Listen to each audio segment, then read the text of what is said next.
In 1086, a single mill in Bedfordshire owed its lord 20 shillings a year and 400 eels, not as a joke, as rent. Written down mill by mill, across more than 6,000 of these things, in the most detailed tax survey medieval Europe ever produced. You keep reading, and it gets stranger. Some mills paid in coin, some paid partly in fish. All of them paid something, every single year, whether the harvest was good or the millstone had cracked in half the week before. Here is the part that sounds wrong. None of that income came from selling anything. No wheat left that manor in a wagon bound for market day. The mill's entire income came from people who had no legal choice but to pay it.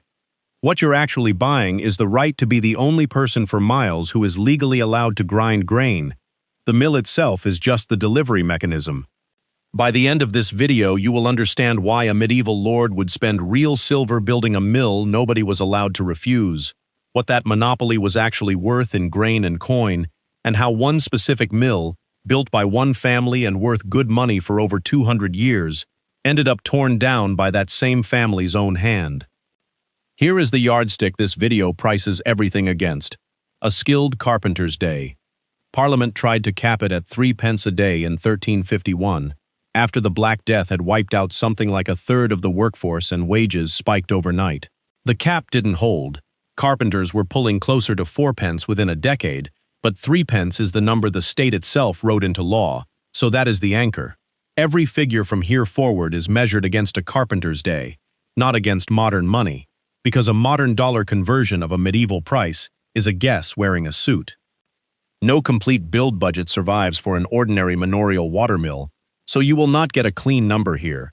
What follows is a reconstruction built from 2 real documents, not a total anyone actually wrote down in one place. Say so plainly before the numbers start, because both figures below are proxies for what you'd actually pay, not a receipt.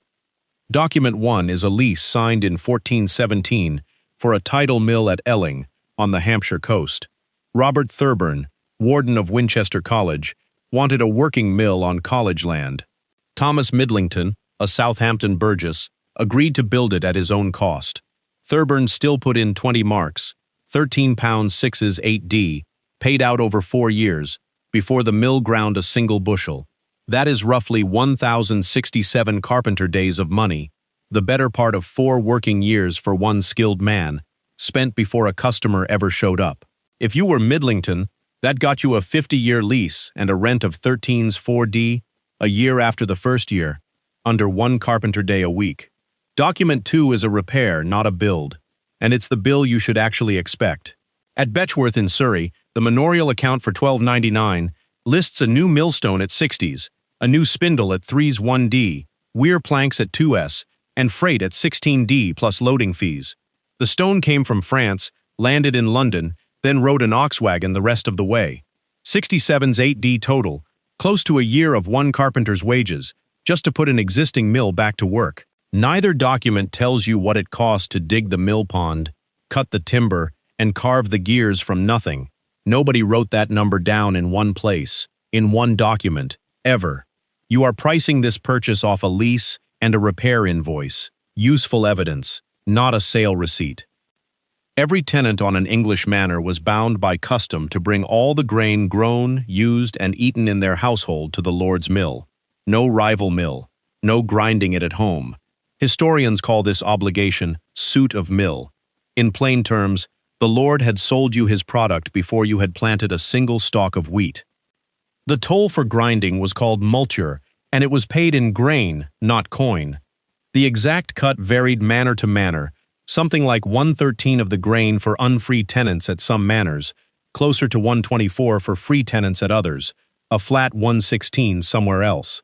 There is no single national rate. Every source that reports one fraction is describing one manor's custom, not a medieval average, and this video will not pretend otherwise. This was not a soft custom. Manor court rolls record tenants fined for grinding grain at home on a hand quern, and in some places querns were banned outright. The clearest proof of how seriously a lord defended this monopoly is not even a watermill. In 1191, according to the monk Joscelin of Bracolon's Chronicle of Bury St. Edmund's Abbey, a knight built a windmill on his own land near the abbey. The abbot did not ask to share the business. He had it torn down, on the grounds that nobody was permitted to grind their own grain without his license. The mechanism is identical, whether the mill turns on wind or water. Build the only legal mill, and everyone downstream of it becomes your customer whether they like it or not.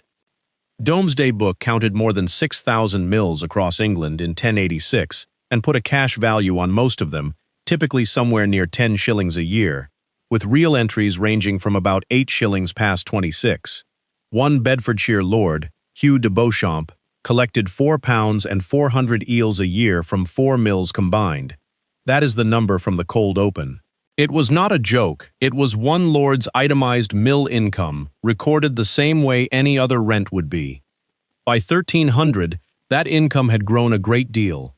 At Betchworth, the miller, a man named William Batchelor, farmed the mill. He paid the lord a fixed fee for the right to run it and keep the multure himself, over £6 a year. That is something like 12 times a typical Domesday-era mill value, roughly 2 centuries on.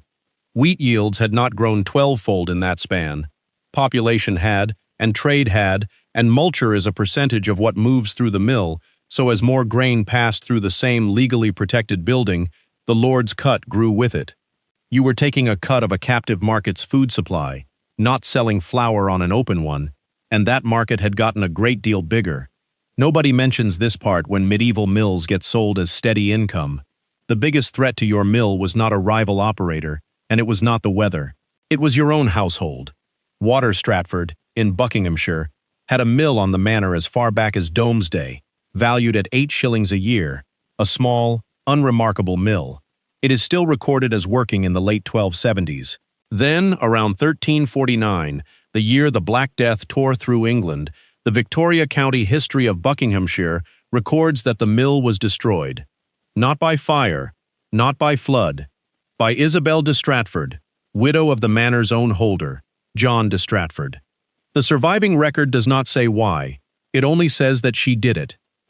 You inherit a working asset your family built, generating rent every year further back than anyone alive can remember. The person who tears it down turns out to be the person who already owns it, not a rival lord, not a tenant with a grudge over multure. Maybe it was debt, maybe a dispute inside the family. The record doesn't say. It only gives a name, a date, and a decision. That timing is not a coincidence, because the mid-1300s is exactly when the system holding up a mill's monopoly started to crack. The Black Death killed something like a third of England's population starting in 1348. Fewer tenants means fewer households legally bound to your mill. Parliament tried to freeze wages at their pre-plague level with the Statute of Labourers in 1351, that 3-pence carpenter cap from the start of this video, because the workers left standing could suddenly ask for more, and did.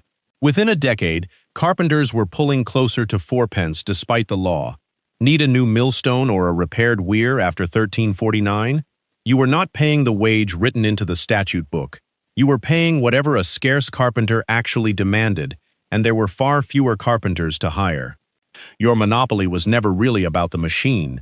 It depended on a large, bound population with nowhere else to grind grain, and on cheap, skilled labor to keep the machine running. The Black Death hit both sides of that arrangement inside the same 10 years. No single ledger survives that states what an ordinary mill cleared in a normal year. So here is the honest range, built from the documents above, not from a lost account book nobody has ever found. A strong year looks like Betchworth around 1300, a farmed-out mill pulling over £6 annually, multure flowing in from a full, legally bound customer base, no major repairs eating into the total. An ordinary year looks like a typical Domesday-era mill, something near 10 shillings of recorded value, steady and unremarkable, the kind of income that shows up in a rent roll without anyone commenting on it. A bad year looks like Betchworth's own account in 1299, the mill down for repairs, 67's 8D spent on stone and parts, and the lord granting a 33's rent remission just to keep the miller from walking away. Or, in the worst documented case, it looks like Stratford, the asset gone permanently by the owning family's own decision, with nothing left to farm out to anyone. You did not buy a building with a wheel inside it.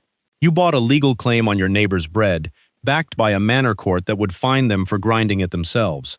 That claim was worth a fortune for exactly as long as the population stayed bound, the labor stayed cheap, and nobody with the power to do it decided to pull the thing down. Own the monopoly, not the machine.